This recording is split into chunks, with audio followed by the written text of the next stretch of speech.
시작하느니라. 아멘. 아멘. 자, 우리가 계속해서 에베소서를 공부하고 있습니다. 특별히 2장에서 강조하고 있는 게 뭐냐면 인간이 하나님 앞에 범죄함으로써 하나님과 인간과 인간 사이에 벽이 생기고 화평이 깨어졌다는 겁니다.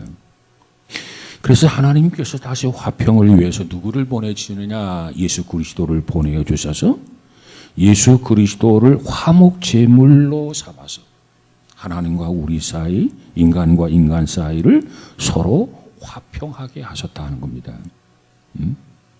자, 오늘 보면 15절을 한번 다시 볼까요? 15절 시작.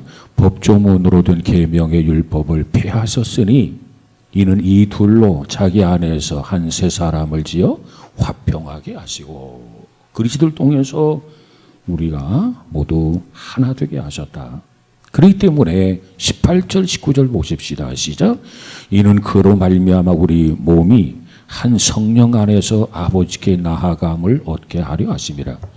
그러므로 이제부터 너희는 외인도 아니요 나그네도 아니요 오직 성도들과 동일한 시민이요 하나님의 권속이라 했습니다. 이 엄청난 은혜, 엄청난 축복이 우리에게 주어진 거죠. 그래서 이와 같은 복음을 우리는 많은 사람들에게 전해야 됩니다. 그래서 이 복음을 뭐라고 하느냐? 복된 소식이다 이렇게 이야기하죠. 이 복음은 가난한 자에게도 이 복음을 전해야 되고 이 복음은 부한 자에게도 이 복음을 전해야 됩니다. 그리고 이 복음은 주인에게도 이 복음을 전해야 되고 이 복음은 종에게도 이 복음은 전해져야 됩니다. 그리고 이 복음은 억압하는 자에게도 복음을 전해야 되고 억압을 받는 자에게도 이 복음은 전해져야 된다는 겁니다. 이것이 바로 사도 바울이 강조하고 있는 내용입니다. 왜 억압하는 자에게도 억압받는 자에게도 종에게도 주인에게도 가난한 자에게도 부한 자에게도 유대인에게도 헬라인에게도 이 복음을 전해야 되느냐? 그 이유가 뭐냐는 거예요. 하나님이 모두를 사랑하기 때문에 그렇습니다. 우리가 특별히 주의해야 할 것은 우리 신앙인들은 가난한 자들의 편을 서야 돼. 가난한 사람들에게 복음을 전해야 돼. 옳습니다. 그러나 그렇다고 해서 부한 자들에 대해서 적대시하면은 안 된다는 거예요. 왜? 하나님은 부한 자나 가난한 자나 하나님은 모두를 사랑하기 때문에 그렇습니다. 너는 부자니까. 너는 압제하는 자니까. 그리고 하나님께서 제외시키는 게 아니라 하나님은 모두를 사랑하기 때문에 하나님에게는 모두가 구원의 대상이라는 거죠. 그래서 우리 모두는 주님 안에서는 주님 밖에서는 뭐 가진 자, 못 가진 자, 압제하는 자, 압제받는 자, 힘 있는 자, 나약한 자 구분이 가능할는지 몰라도 주님 안에서는 모두가 한 형제요, 한 자매요, 한 권속이요, 한 가족이라는 거예요. 가족. 이것을 이 장에서 바울은 설명하고 있는데 지난 시간에 이 빌레몬서를 가지고 잠깐 예를 들었어요. 빌레몬과 오네시모의 관계를 통해서 사도 바울이 뭘 강조하고 있는가 그 점을 우리가 지난 시간에 좀 말씀을 드렸습니다. 자, 오늘은 이 평화로 지어져가는 성전이라고 하는 주제로 오늘 본문 20절, 21절, 22절을 보기를 원합니다. 자, 먼저 20절을 한번 다시 한번 볼까요? 20절 시작. 너희는 사도들과 선지자들의 터 위에 세우심을 입은 자라 그리스도 예수께서 친히 모퉁이 돌이 되게 하셨느니라. 모퉁이 돌이 되셨느니라 이렇게 말씀하고 있어요. 자, 그렇습니다. 우리는 지금까지 이전에는 본래 우리는 이스라엘 민족이 아니었죠. 예배소 교인들도 역시 유대인이 아닙니다. 이방인이었어요. 오늘 우리들도 하나님을 모르는 이방인 아니었습니까? 자, 바울은 그것을 지금 염두에 두고 지금 에베소 교인들을 향해서 편지를 쓰는 거예요. 본래 이스라엘 민족도 아니고 하나님도 모르는 이방인이었다. 그런데 나와 죄를 위해서, 나의 죄를 위해서 십자가에 피 흘려 돌아가신 예수님의 그 보혈을 통해서 의미를 깨닫고 예수를 믿고 하나님의 자녀가 되는 그 순간에 우리들은 모두가 다 유대인이 되었던 헬라인이 되었던 누가 됐든지 간에 사도들과 선지자들의 위에 세우심을 입은 자라, 이렇게 바울은 강조해 주고 있습니다. 그러기 때문에 누구든지 그리스도 안에서 아브라함은 우리의 믿음의 조상이다, 이렇게 고백할 수 있게 된 겁니다. 우리 믿음의 조상 아브라함. 또 이 에베소서를 기록하고는 사도 바울을 향해서 어찌 보면 우리는 형님 이렇게 말해도 돼요. 그리스도 안에서 바울은 우리의 선배요, 우리의 형님이란 말이죠. 어찌 보면 형님, 오빠, 이게 가능해요. 그래서 바울은 말하기를 사도들과 선지자들 위에 세우심을 입게 되었다, 이걸 강조해 주고 있습니다. 그리고 그리스도 예수 안에서 친히 우리의 모퉁이 돌이 되셨다, 이걸 강조해 주고 있죠. 모퉁이 돌. 시골에 가보면 한옥의 집을 짓게 되죠. 근데 그 모퉁이 돌은 더 귀하게 여깁니다. 더 튼튼한 돌을 가져다가 모퉁이에 그 돌을 놓고 거기다가 기둥을 세우고 그 기둥을 중심으로 해서 좌측 우측으로 벽을 형성하게 되고, 그래서 한옥이 지어져 갑니다. 자, 오늘 본문 21절에서는 뭐라고 말씀하고 있느냐? 20절, 19절에 보면 오직 성도들과 동일한 시민이요 하나님의 권속이라, 이렇게 얘기했는데, 그 다음 20절에서는 사도들과 선지자들의 터 위에 세우심을 입은 자라, 예수께서 친히 그 모퉁이 돌이 되게 하셨다. 그 모퉁이 돌을 중심으로 해서 21절에 보니까 그의 안에서 건물마다 서로 연결하여 주 안에서 성전이 되어가고, 이렇게 이야기합니다. 주 안에서 건물마다 서로 연결되어져 가지고 주님 안에서 성전이 되어져 간다. 바로 이 모퉁이 돌이 누구냐? 예수 그리스도라는 거예요. 근데 이 모퉁이 돌이 부실하게 되면 건물이 어떻게 돼요? 건물이 부실해지게 됩니다. 모퉁이 돌이 자꾸 가라앉아 보세요. 침하되어 보세요. 건물 자체가 침하되죠. 그래서 집을 질 때 보면은, 시골에서 집을 질 때 보면 큰 돌덩이를 가지고 그 묶어가지고 6명, 8명, 심지어는 10명이 으랑차 들어가지고 같이 호흡을 맞추면서 내려놓아요. 그렇게 해서 기초를 다집니다. 그리고 그 위에 돌을 딱 갖다 놓고 건물 세우는 것을 볼 수 있어요. 왜? 모퉁이 돌이 든든해야 돼요. 이게 부실하면 건물이 부실해집니다. 그런데 이 모퉁이 돌이 누구냐? 바로 예수 그리스도가 우리의 모퉁이 돌이 되어지고, 그리고 모퉁이 돌 위에 서로 연결되어져 간다는 겁니다. 이래서 성전이 되어져 간다는 거죠. 이래서 우주적인 교회가 탄생하게 된다는 거예요. 다른 말로 말하면 우리 각자가 성전이라는 겁니다. 한 건물이라는 말이에요. 한 건물. 그래서 바울은 일찍이 이렇게 이야기합니다. 고린도전서 2장 19절에 가서 보니까 너희 몸은 너희가 하나님으로부터 받은 바 너희 가운데 계신 성령의 전인 줄을 알지 못하느냐.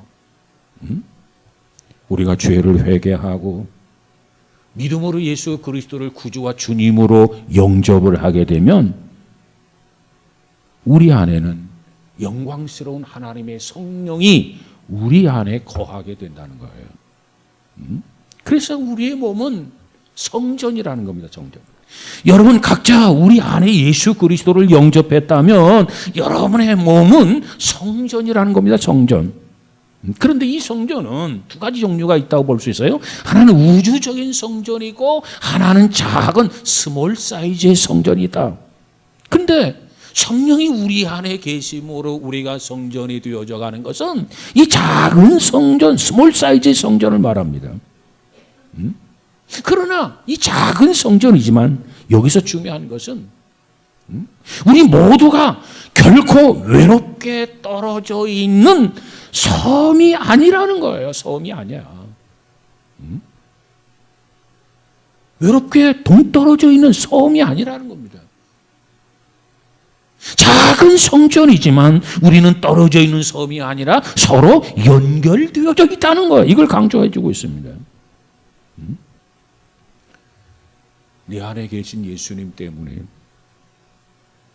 내 안에 계신 하나님 때문에, 내 안에 계신 성령님 때문에 우리 각자는 작은 성전이지만 이 작은 성전이 서로 연결이 되어져서 주님 안에 우리는 큰 성전을 기록한다는 거예요. 이 큰 성전을 우리는 뭐라고 말하느냐? 우주적인 성전이다 이렇게 이야기합니다. 그렇습니다. 주님 안에 성도 한 사람 한 사람들이 모여서 이루는 작은 성전들이 서로 연결해서 이루는 우주적인 교회, 큰 성전, 이것이 바로 교회라는 겁니다. 이것이 바로 신약적인 교회다 이렇게 이야기해도 신약적인 교회. 자, 오늘 본문 22절을 한번 다시 볼까요? 22절 시작. 너희도 성령 안에서 하나님이 거하실 처소가 되기 위하여 그리스도 예수 안에서 함께 지어져 가느니라. 우리가 건물 하나하나를 연결하면서 하나님의 거대한 계획이 이루어져 가는데 그 하나님의 그 거대한 계획이라는 게 뭡니까? 하나님의 지성소, 우주적인 교회를 이루어가게 된다는 겁니다. 근데 우리가 서로 하나 되지 못하고 우리가 각자 외로운 섬이 되어져 버린다면, 서로가 연결되어지기를 거부한다고 한다면 결코 우주적인 교회가 이루어질 수가 없어요. 어디까지나 우주적인 교회는 우리가 각자 작은 성전이지만, 성령을 모시고 있는 작은 성전이지만 서로 연결되고 서로 하나 되고 서로 화합할 나아가서 우주적인 교회가 온전히 이루어지게 된다는 겁니다. 그러기 위해서 우리는 뭘 해야 되냐? 그래서 이 복음을 전해야 되는 거죠. 복음. 하나님의 말씀을 그래서 전해야 된다는 겁니다. 야, 우리끼리만 예수 믿자? 야, 유대인들의 하나님만이 되신다? 우리끼리만 하나님을 믿자? 그거 아니라는 거예요. 그래서 사도 바울은 말하기를 뭐라고 고백합니까? 유대인이나 헬라인이나 야만인이나 지혜 있는 자나 어리석은 자에게 내가 다 빚진 자다. 이 빚진 자라고 하는 것은 뭘 전제로 합니까? 내가 빚을 갚아야 된다는 거죠. 빚을 갚아야 된다는 얘기는 뭡니까? 내가 그들에게 복음을 전해야 된다는 거예요. 전해야 할 사명이 나에게 주어져 있다는 겁니다. 이게 바울의 고백이에요. 그러면서 내가 이 빚을 갚지 아니하면, 그러면서 내가 이 복음을 전하지 아니하면 내게 화가 있으리라. 그렇습니다. 그렇기 때문에 우리는 누가 됐든지 간에 어떠한 대상으로 하든지 간에 이 복음을 반드시 우리는 전해야 할 책임이 있습니다. 그래서 압제하는 자들에게도 복음을 전해야 됩니다. 압제를 받는 자들에게도 복음을 전해야 됩니다. 그렇기 때문에 가난한 자들에게도 이 복음을 전해야 됩니다. 그렇기 때문에 부유한 자들에게도 이와 같은 복음을 전해야 됩니다. 권력자에게도 이 복음을 전해야 됩니다. 로마인에게도 이 복음을 전해야 됩니다. 로마의 황제에게도 이 복음을 전해야 됩니다. 그가 유식한 사람이든 그가 무식한 사람이든 그가 이 말씀을 받아들이든 이 말씀을 거부하든 우리는 때를 얻든지 못 얻든지 이 복음을 전해야 된다. 이것이 바울이 주고 있는 말씀의 메시지예요. 이 복음이 그들 안에 들어가게 되면 어떻게 됩니까? 이 복음이 그들 안에 들어가면 그들이 누가 됐든지 간에 어떠한 사람이든지 간에 그리스도인으로 화하는 거죠. 그리스도인이 되는 겁니다. 그럼 그리스도인이 되면 그들 안에도 하나님이 거하시고 그리스도인이 되면 그들 안에도 예수님이 거하시고, 그가 그리스도인이 되면 그들 안에 하나님의 성령이 함께 한단 말이에요. 내 안에도 하나님이 계시고 성령님이 계시고 예수님이 계시고, 그가 권력자라 할지라도, 그가 압제하는 자라 할지라도 그 마음속에 예수가 그리스도가 계시고 성령이 계시고 하나님이 계시고, 그렇다면 그와 나와의 관계는 어떻게 됩니까? 함께 그리스도 안에 형제가 되고, 함께 그리스도 안에 자매가 되고, 우리는 함께 그리스도 안에서 한 가족이 되는 겁니다. 그래서 우리는 이 사실을 깨닫는 자만이 참으로 이렇게 말할 수 있을 겁니다. 형제여 사랑합니다. 자매여 사랑합니다. 왜? 내 안에도 하나님이 계시고, 내 안에도 예수님이 계시고, 내 안에도 성령님이 계시단 말이에요. 형제 안에도 하나님이 계시고 예수님이 계시고 성령님이 계신단 말이에요. 자매 안에도 하나님이, 성령님이, 예수님이 계시단 말이에요. 핍박자, 권력자 안에도 하나님이, 예수님이, 성령님이 계시단 말이에요. 그렇기 때문에 우리는 동일하게 한 시민이요 한 권속이다. 형제여 사랑합니다. 자매여 사랑합니다. 사랑할 수밖에 없어요. 왜? 내 안에 계신 하나님 때문에, 주님 때문에, 성령님 때문에. 이것을 깨닫고 이것을 한다면 우리는 주님 안에서 화평하지 않을 수가 없단 말이에요. 평안을 빌어주지 않을 수가 없단 말이에요. 이 사실을 모른다고 한다면, 이 사실을 외면하면서는 아무리 두 사람이 화목해라, 화평해라, 그래서 두 사람을 꽁꽁 동아줄로, 밧줄로 묶어놓는다 할지라도 연합되지 않아요. 하나 둘 수가 없어요. 서로 평화를 유지할 수가 없어요.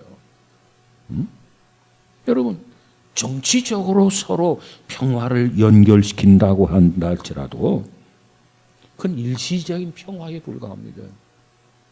깨어질 수밖에 없어요. 그 평화는 일시적인 평화에 해당해요. 그런 평화는 영원히 지속할 수가 없습니다. 오늘날 세계를 보세요. 곳곳에서 진행되고 있는 평화회담이라고 하는 것, 수많은 평화회담이 이루어지지 않아요. 그런데 그 평화회담이 성공합니까?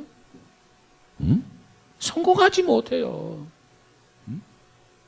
왜 그처럼 평화회담은 많이 하는데 그 평화회담이 성공하지 못하느냐?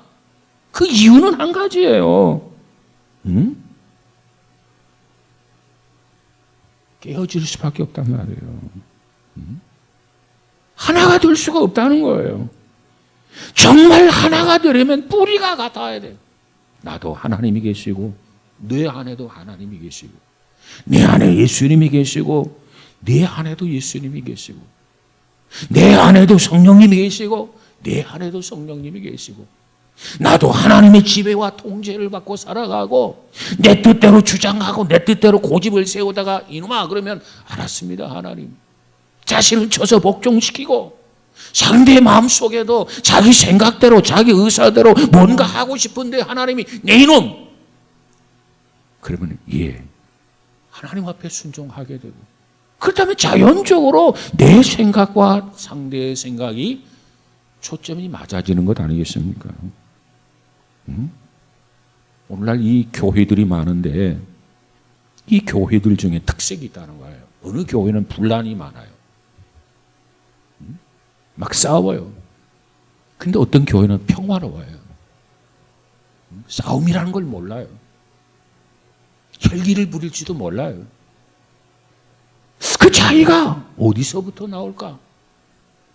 우리 모두가 서로 평화하기를 원해요. 싸우기를 원치 않아요.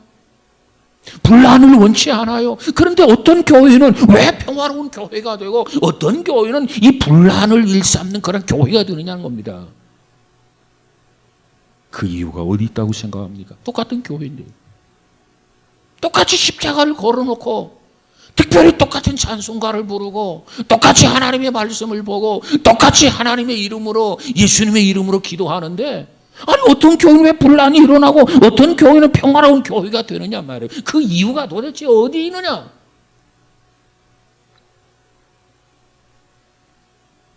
지적하는 한 가지 이유가 있어요. 그건 뭡니까? 복음이 있는 교회와 복음이 없는 교회의 차이점이다.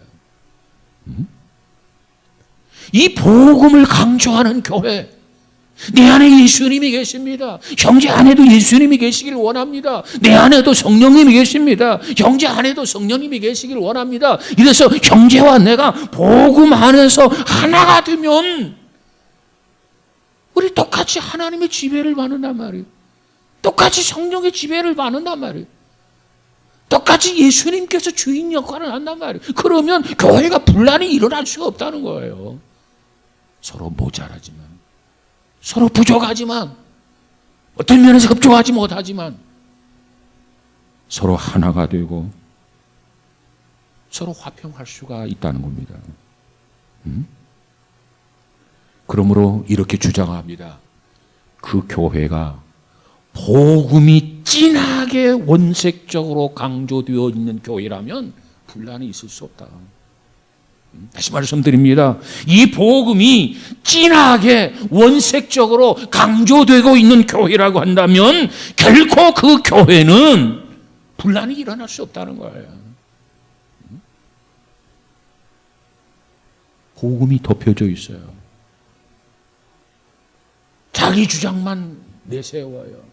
그러니까 분란이 생기는 거예요. 그렇습니다. 우리는 서로가 한 아버지를 섬기고 있는 형제예요. 한 아버지를 섬기고 있는 자매들이에요. 그렇다고 한다면 우리는 무엇보다도 서로 화평을 위해서, 우리는 화목을 위해서 힘써야 된다는 겁니다. 이 사실을 깨닫고 이 진리를 깨닫고 서로 사랑하고 서로 교제하게 될 때 진정으로 내 형제가 되고 내 자매가 되고 내 형제다 자매라는 사실을 깨달았다고 한다면 어찌 그를 사랑하지 않을 수가 있겠는가 하는 겁니다. 이걸 모르니까 형제인 줄도 모르고 자매인 줄도 모르고 그러니까 사랑도 안 하고 자기 주장만 내세우고 혈기 부리는 그러한 상황에 빠지게 된다.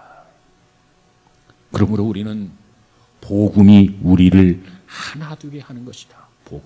그러니까 우리가 모두가 복음 안에 신앙인이 되어야 돼요. 그래서 이 복음을 뭐라고 말합니까? 화평의 복음이다. 평화의 복음이다. 화목의 복음이다. 이렇게 우리가 강조하고 있는 건 아니겠습니까? 그래서 우리가 이 복음을 전해야 돼요. 왜? 전해야만이 하나 될 수 있기 때문에. 전해야만이 영원한 행복을 우리가 얻을 수 있기 때문에. 이 복음 외에는 결코 우리가 하나 될 수가 없어요. 복음 외에는 우리가 결국 하나로 화목할 수가 없단 말이에요. 오직 복음만이 우리를 화평케 하고 화목케 한다는 겁니다. 이 복음을 위해서 예수님은 십자가에 달리셨어요. 그리고 아낌없이 피를 다 쏟아주셨어요. 여러분, 히브리서는 우리에게 강조합니다. 믿음의 사람들이, 성도들이 왜 바르게 진실되게 살지 못하느냐? 왜 죄에서 빠져나오지 못하느냐? 왜 죄 가운데서 허우적거리면서 살고 있느냐? 죄를 위해서 피 흘리기까지 싸우지 않는다는 거예요. 죽기로 작정하고 피 흘리기까지 싸우면 우리는 죄에 이길 수 있다는 거예요. 더더군다나 하나님이 함께 하시는데, 주님이 내 편이신데 왜 우리가 그 안에서 헤어나지 못하고 허우적거리고 있는가?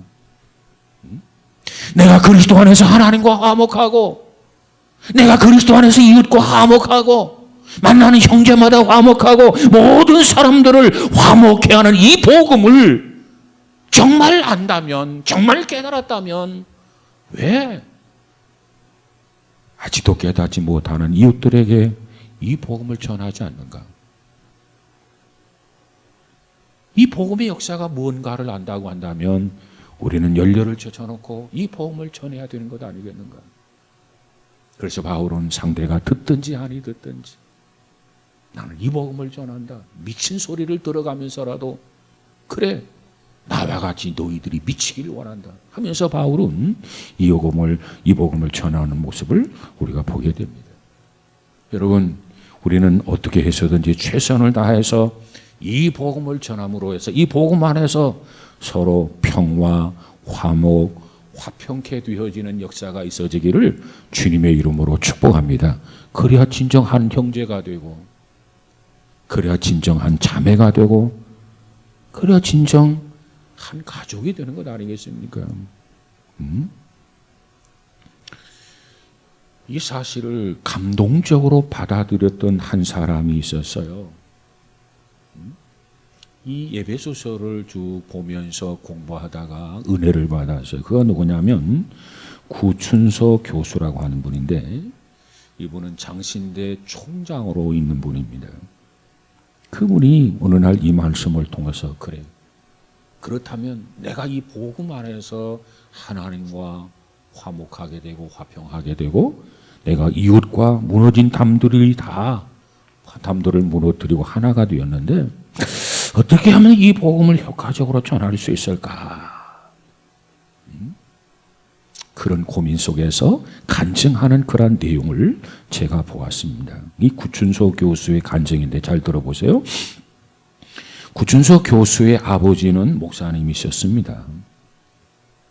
그의 아버지 역시 구 목사님이죠. 왜? 아들이 구춘서니까 아버지가 구 목사님이죠. 어디서 목회했느냐? 포천 음성 나완자촌의 작은 교회를 목회하시는 구 목사님이십니다. 지금은 그래도 좀 나아졌다고 하지만 목회자라고 하는 것은 참 돈과 거리가 먼 직업입니다. 그것도 옛날 목사님들은 지금보다도 더 했습니다. 그러니 그 생활 형편이 어떠했겠습니까? 너무나도 경제 형편이 너무 어려웠습니다. 그래서 이 구 교수님은 어릴 때부터 나는 절대 커서 목사가 되지 않겠다. 왜? 너무너무 아버지 그 밑에서 자라면서 시골 교회에서 자라면서 이 돈의 물질에 대해서 너무너무 많은 상처를 입었단 말이에요. 그래서 나는 절대 목사가 되지 않겠다. 나는 돈을 많이 벌어서 부자로 살겠다. 수없이 어려서부터 결심하고 다짐했다는 겁니다. 부자가 되기로 결심했던 구 교수는 열악한 환경 속에서도 열심히 공부를 했고 인류대학교의 경영학과를 졸업하고 인류 대기업 종합무역 상사에 취직을 해서 부자가 되는 길로 들어섰습니다. 무역 업무, 경영의 실제, 바이어 상담, 관계 기관과의 인간관계 만들기 등 부자가 되는 전 코스를 열심히 밟았습니다. 그런데 그렇게 몇 년 살고 났는데 그러다 보니까 제 생활이 녹록해진 거예요.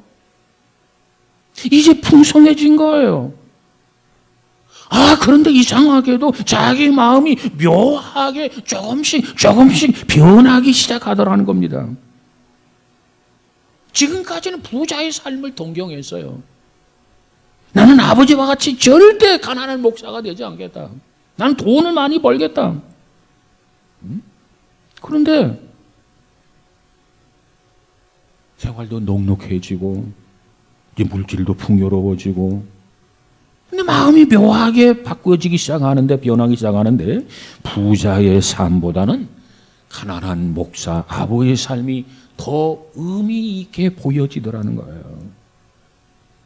더 자랑스럽게 보여지기 시작하더라는 겁니다. 아버지의 그 생활이 너무너무 귀하게 보여지기 시작하더라는 겁니다.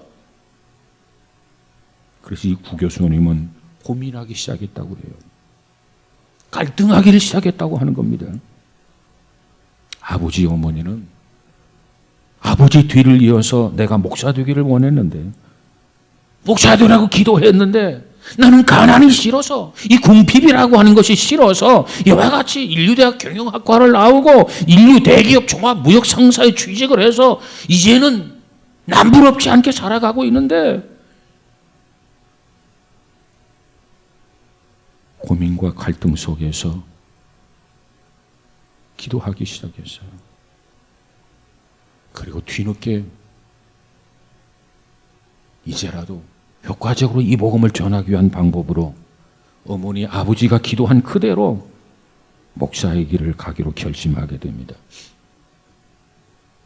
이처럼 결심한 후에 구 교수는 자신이 그동안 가난한 목사 아버지를 몹시 원망했던 것을 먼저 참여를 하기 시작합니다. 그리고 이제부터 직장을 그만두고 이제 좀 늦었지만 신학을 해서 목사의 길로 가겠다고 결심하게 됩니다. 그리고 지금의 그 자신의 심경 변화를 장장 A4 용지에 7장에 걸쳐서 눈물로 편지를 쓰게 됩니다. 그리고 아버지에게 이 편지를 보내었어요. 나는 그동안 아버지를 원망했습니다. 나는 결코 아버지 뒤를 이어서 목사가 되지 않겠노라고 다짐하고 수없이 결단을 했습니다. 결심했습니다. 그런데 내 마음에 변화가 왔습니다. 하면서 편지를 장장 A4 용지에 7장에 써서 눈물로 써서 아버지에게 편지를 보냈다는 거예요. 그리고 며칠이 지났어요. 아버지로부터 답장이 왔어요. 궁금했어요. 편지 봉투를 뜯어보았어요. 7장 편지를 눈물로 써서 보내는데 아버지의 답장은 그저 한 장, 그저 한 줄, 한 단어로 그쳤습니다. 너무나 간단했어요. 편지의 내용이 단 한마디로, 한 단어로, 한 문장으로 끝나고 말았어요. 7장의 눈물의 기도, 그 편지의 아버지의 답장은 한마디로 답신을 보내는데 그 길고 긴 그 편지에 비하면 너무나도 짧고 짧은 답장을 쓰신 겁니다. 그 구 교수님은 간증을 하면서 이런 얘기했어요. 20년 전에 그 한 단어가, 그 한마디가 적힌 아버지 목사님의 그 편지가 지금도 생생하게 자기에게 살아있다는 겁니다. 그러면 구 교수의 아버지 목사님의 그 한마디가 무엇이었던가 궁금하지요. 그 한마디가 무엇이었을 것 같아요? 답장을 보내는데 그 한마디가 무엇이었을 것 같아요? 무슨 말로 답장이 왔을 것 같아요? 그 답장은 이거였습니다. 할렐루야. 아버지 어머니는 그 자녀가 아버지 어머니 뒤를 이어서 넉넉하지 못하지만 풍요롭지 못하지만 정말 이 일을 통해서 목회자가 되기를 수없이 기도했다는 겁니다. 그런데 아들은 그 길을 걷지 않겠다는 거예요. 강제로 할 수 없잖아요. 끊임없이 아버지는 기도했다는 거예요. 근데 그 기도가 이루어진 거예요. 자기 스스로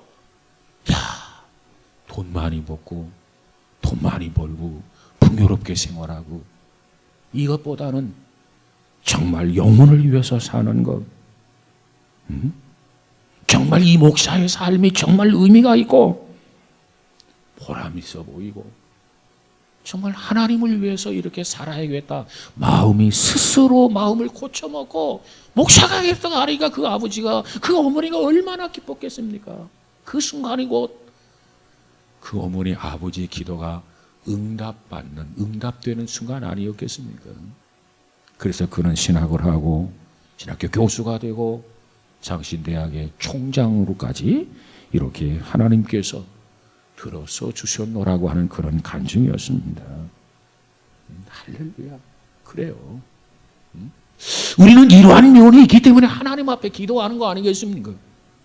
우리가 기도를 하게 되면 어떤 때는 그 기도가 그저 며칠 만에 이루어지는 기도도 있고, 어떤 기도는 1년 내내 기도했는데 연말에 가서 이루어지는 기도도 있고, 아니 평생 기도했는데 죽음 직전에 응답되어지는 기도도 있을 수 있고, 아니 생애 응답을 받지 못했는데 세상을 떠난 후에 이루어지는 응답되어지는 기도도 있어요. 분명한 것은 무엇을 심든지 그대로 거두리라.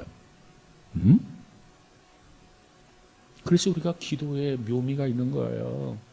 하나님, 한 그루의 사과나무, 내일 세계에 종말이 올지라도 나는 한 그루의 사과나무를 심겠다.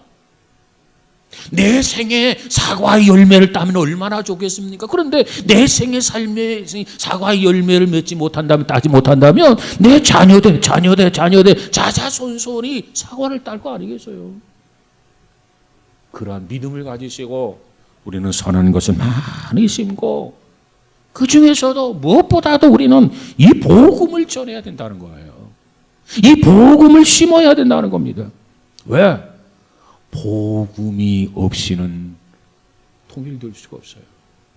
복음이 없이는 평안할 수가 없어요. 복음이 없이는 화목할 수가 없어요. 더 악화되고 더 원수가 되는 것 아니겠습니까? 그렇습니다. 그래서 성경은 말하기를 모든 민족을 제자로 삼아서 아버지와 아들과 성령의 이름으로 세례를 주라. 주님께서 당부하신 거예요. 여러분, 복음이 우리 안에 있기 까닭에 우리 하나님의 자녀가 되었어요. 주의 백성이 되었어요. 여러분이 경험한 그 예수 그리스도, 여러분 안에 계신 그 예수 그리스도, 그 그리스도를 우리 형제들에게, 자매에게 전한다고 한다면 역시 그가 우리 형제가 되고 우리 자매가 되고 하나님 앞에 돌아오게 된다는 거죠. 그럼 한 식구가 되는 겁니다. 그러면 진정한 연합을 이루는 거 아니겠습니까? 아무쪼록 오늘 바울이 강조한 이 복음을 통해서 우리가 하나님과 화목하고 이웃과도 서로 화목하고 그리스도 안에서 우리 모두는 정말 뜨거운 한 가족이 되어져서 서로 평안을 빌어주고 서로 축복해 주면서 하나님의 뜻을 이루어가는 우리 모두가 되어지기를 주님의 이름으로 축복합니다.